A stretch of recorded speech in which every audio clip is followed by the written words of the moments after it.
Welcome to Shon Stories. Stories. Mom Stories. Shon Stories. Check it out.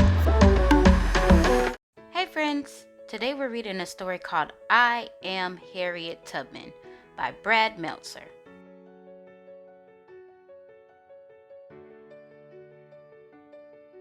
I am Harriet Tubman.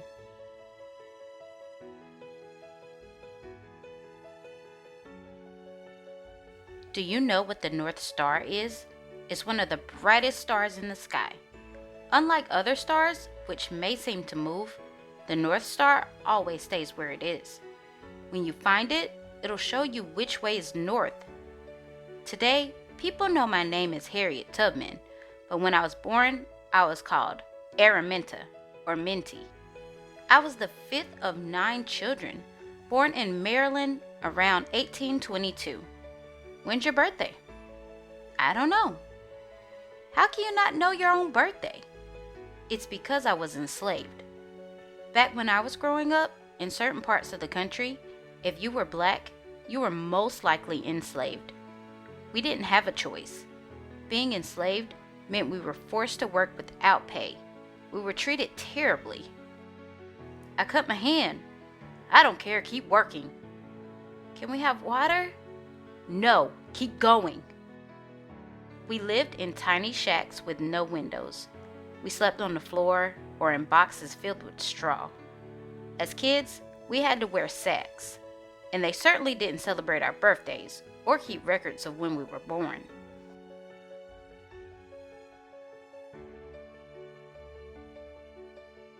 Worst of all, being enslaved meant we were property, no different from a horse or a piece of furniture. That meant my family, my mom and dad included, was owned by someone else.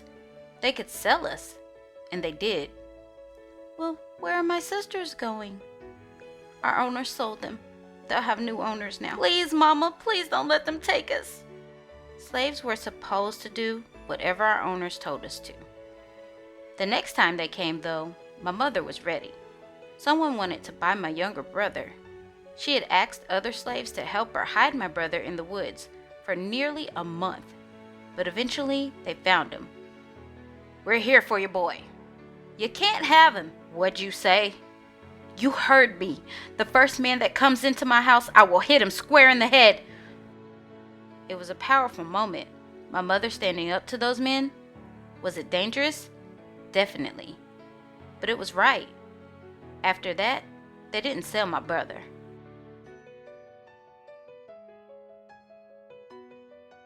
As early as I can remember, I loved listening to my mother tell stories. She taught me some of life's most important lessons. Being enslaved, it was against the law for us to read or write, but she told me stories from the Bible, including the tale of Moses. He was the leader of the Israelites. He led them out of slavery to freedom. Freedom from slavery, huh? I like this story.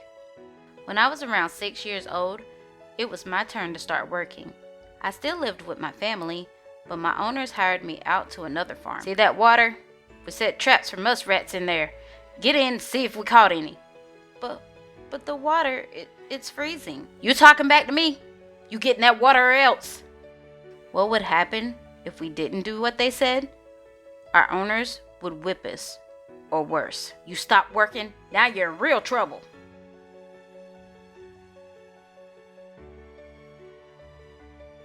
I know it's scary, but by hearing my story, I hope you'll find strength you never knew you had. That's what happened when I was around 7 years old. I was working in my owner's house and went to grab a lump of sugar from a nearby bowl. I'd never tasted sugar before. It looked so good. How dare you touch my sugar? She reached for something to hit me with. I ran as fast as I could. When I got to someone else's farm, I hid in their pig pen. That's how scared I was. For 5 days I stayed there, hiding in the mud, fighting the pigs for potato peelings and scraps of food. Eventually, I was starving and came back. When I did, they beat me. But now people started to realize I wasn't afraid to protect myself. By the time I was 12, I was working outdoors every day, where the hardest work was done. I hoed, harvested, and lifted heavy barrels of flour. I got so strong and was chopping so much wood, even the men could barely keep up. How much did she chop? Half a cord. Girls can't do that much. You tell her that.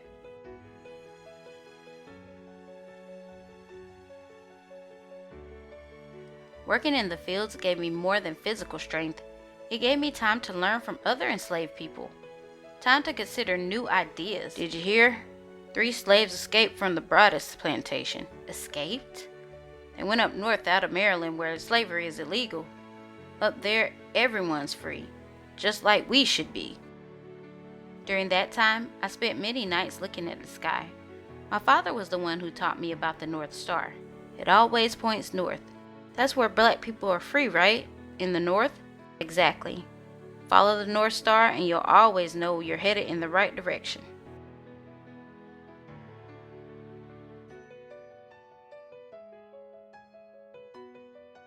Since slavery was so terrible, you may be wondering why we didn't all run away. It was nearly impossible. One night, while doing errands at a nearby store, I saw an enslaved man who had left his farm without permission. Grab him! He belongs to me! I could have stopped that man from running, but I refused to. Enraged, a supervisor from the farm picked up a heavy weight, aiming for the slave. It hit me instead. Hard. I got knocked out. It was an injury that forever changed my life. Since I didn't die, I decided God had a plan for me and was guiding and protecting me.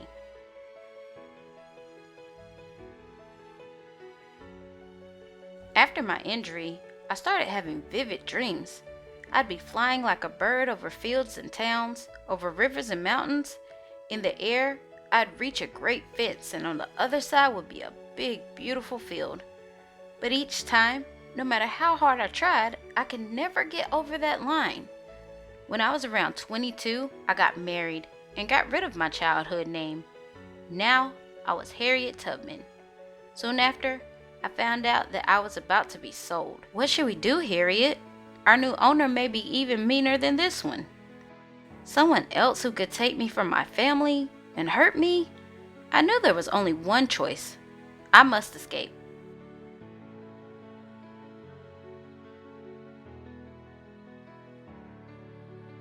My brothers and I planned to escape, but they got scared and turned back. So I went all by myself. I traveled by night following the North Star, just like my father had taught me. This is the way. It'll always lead me right. I stayed in the houses of people who wanted to help us find freedom. There are slave hunters all over. Wear these men's clothes so no one will recognize you. You're saving my life. I was now traveling on what was called the Underground Railroad. It wasn't a real railroad. It didn't have tracks or train cars, and it didn't go underground. It was people who didn't like slavery secretly helping people escaping from slavery. But it did have special stations, safe hiding places run by black and white helpers we called conductors. It even had its own signal. The password for the next safe house is a hoot sound like an owl. Use that and they'll give you a place to sleep. Thank you for protecting me.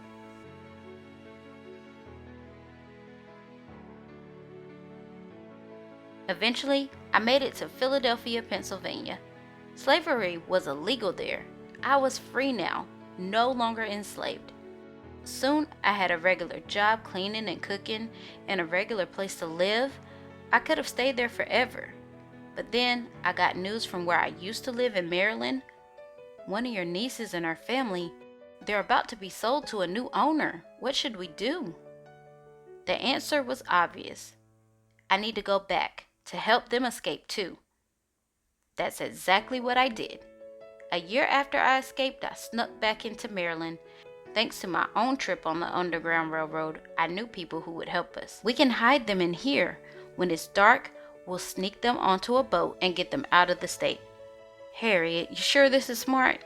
If you get caught helping them, they'll sell you back into slavery. You'll lose your freedom and everything you have. No question, it wasn't safe, but it was right.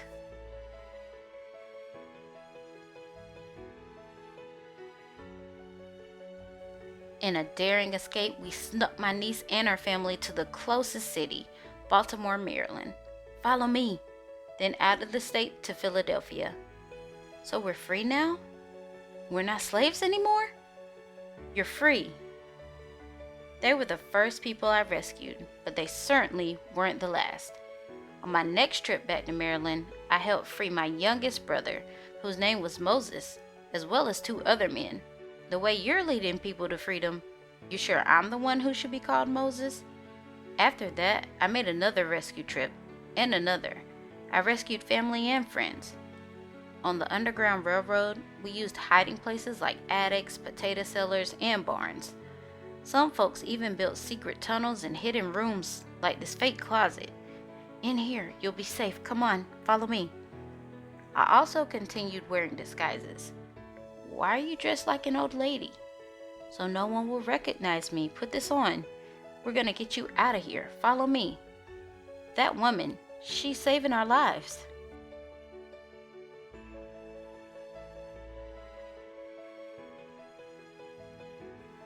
With each trip, our Underground Railroad helped more slaves escape. Soon, they started calling me the Moses of my people. Now she's the one who's leading us to freedom.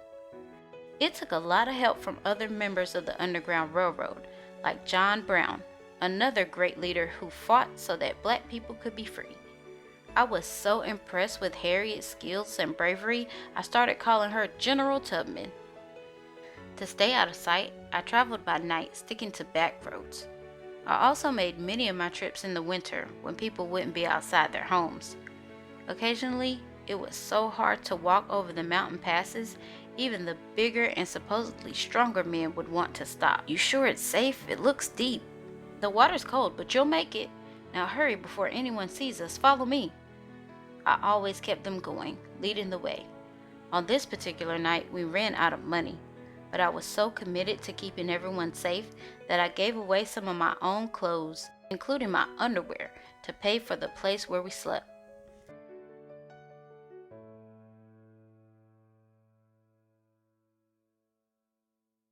On another trip to buy some live chickens, I spotted one of my old masters, someone I used to work for when I was enslaved.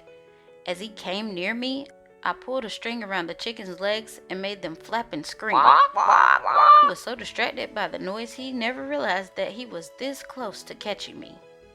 Over 11 years, I went back to Maryland 13 times, personally freeing around 70 people. To keep them safe, I led many of them to Canada, which is where I bought 5 of my siblings, my niece, and even my own parents. My family had been separated for nearly 7 years. The more I fought against slavery, the more I realized that the only way to win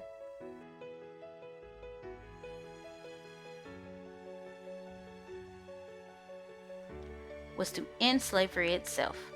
That chance came as the Civil War began. The northern part of the country wants to stop slavery. The southern wants to keep it. At first, I took care of wounded soldiers, but soon my best talents were put to use. This is Secretary of War Edwin Stanton. Look at this information she has collected.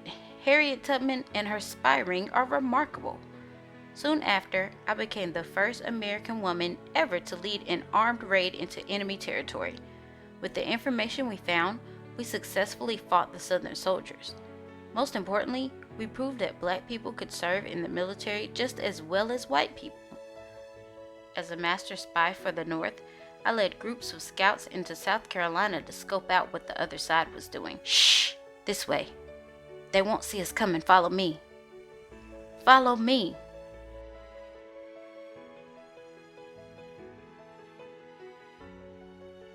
Eventually, the North won the Civil War and slavery ended. But that didn't mean my battles were over. I became a community activist, then traveled around the country talking about injustices. Did you know that after the Civil War, black soldiers were still paid less than white soldiers? They even sent us to different hospitals and made us pay for our own uniforms. That's not fair. After the war, I was so poor I had to burn pieces of fence for firewood. But as always, I kept battling, helping those who needed it. Harriet, you have no money. Why are you inviting people into your home? They have no place to go. How can I turn them away? You're safe now, folks. Follow me. When I was nearly 90 years old, my dream of helping others grew even bigger as I established a new home in Auburn, New York for poor, old, and sick African Americans. We'll take care of you here.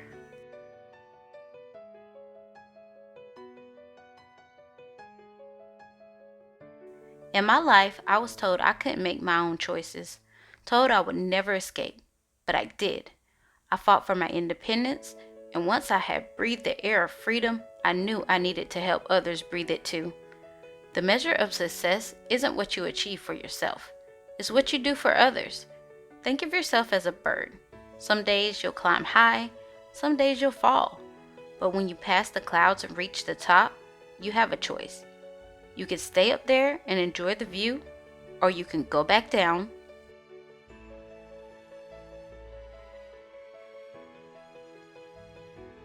and bring others up to join you. Did you know that Harriet Tubman also spoke up for women's rights, working with Susan B. Anthony to make sure women got the right to vote? Today, there are dozens of schools and parks named after her, as well as this statue in New York recognizing her work with the Underground Railroad. What she did wasn't easy, but it was right. I'm following her. I'm excited that she'll be on the $20 bill, the only woman or African American on American paper money. When you help yourself, you can fly. But when you help others, you can soar.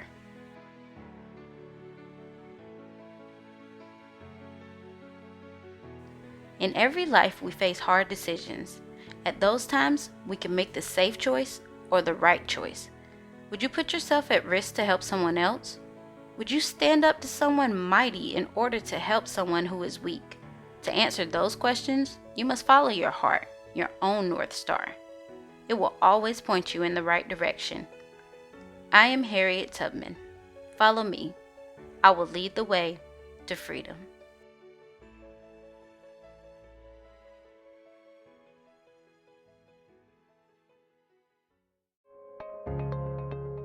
She sat on Rooster's birthday cake. I hope you like our videos today. Don't forget to subscribe, share it,